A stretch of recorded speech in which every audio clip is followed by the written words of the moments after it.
Hai, kali ini kita akan belajar tentang mikroba. Ada yang tahu tidak apa itu mikroba?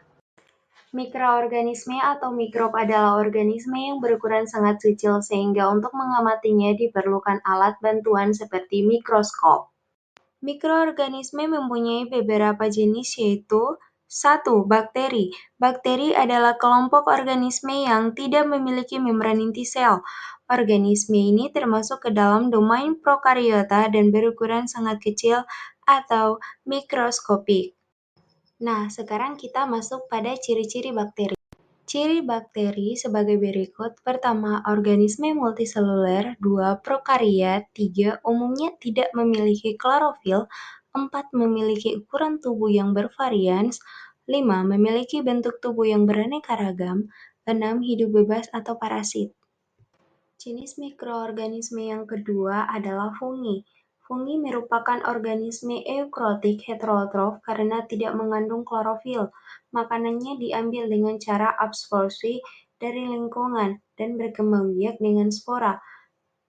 Ciri-ciri fungi. Yang pertama, jamur merupakan organisme uniseluler maupun multiseluler.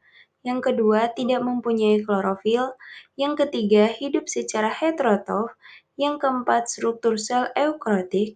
Dan yang kelima, habitat jamur secara umum terdapat di dalam dan di tempat yang lembab. Jenis mikroorganisme yang ketiga adalah virus. Virus merupakan elemen genetik yang mengandung salah satu asam nukleat, yaitu asam DNA dan RNA. Ciri-ciri virus. Yang pertama berukuran 28-200 nanometer, yang kedua berbentuk T, batang, bola, jarum, dan lain-lain. Yang ketiga merupakan organisme non-seluler. Yang keempat bersifat parasit atau obeligat. Yang kelima hanya memiliki bahan inti berupa DNA atau RNA. Yang keenam, tubuhnya dilindungi oleh kapsid. Yang ketujuh, kapsid tersusun dari unit protein yang disebut kapsomer. Yang kedelapan, dapat dikristalkan. Yang kesembilan, dapat memperbanyak diri. Yang kesepuluh, dapat melewati filter bakteri. Jenis mikroorganisme yang keempat adalah protozoa.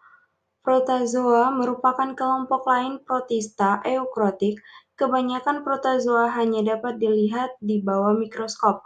Habitat hidupnya adalah tempat yang basah atau berair. Ciri-ciri protozoa. Yang pertama, umumnya tidak dapat membuat makanan sendiri. Yang kedua, protozoa memiliki alat gerak. Yang ketiga, hidup bebas. Yang keempat, organisme bersel tunggal. Yang kelima, eukrotik atau memiliki membran neklos. Yang keenam, hidup soliter. Yang ketujuh, dapat membentuk kista untuk bertahan hidup. Yang kedelapan, protozoa mampu bertahan hidup dalam lingkungan kering maupun basah. Yang kesembilan, protozoa tidak mempunyai dinding sel. Dan yang kesepuluh, protozoa merupakan organisme mikrob. Jenis mikroorganisme yang kelima adalah alga. Nah, pengertian alga adalah sekelompok organisme autotrof yang tidak memiliki organ dengan perbedaan fungsi yang nyata. Alga bahkan dapat dianggap tidak memiliki organ, seperti yang dimiliki tumbuhan, akar, batang, daun, dan sebagainya. Karena itu, alga pernah digolongkan pula sebagai tumbuhan bertalus. Nah, teman-teman, sampai di sini dulu ya materi yang bisa saya sampaikan. Lebih dan kurang saya mohon maaf. Bila ada salah-salah kata, mohon dimaafkan karena kesempatan.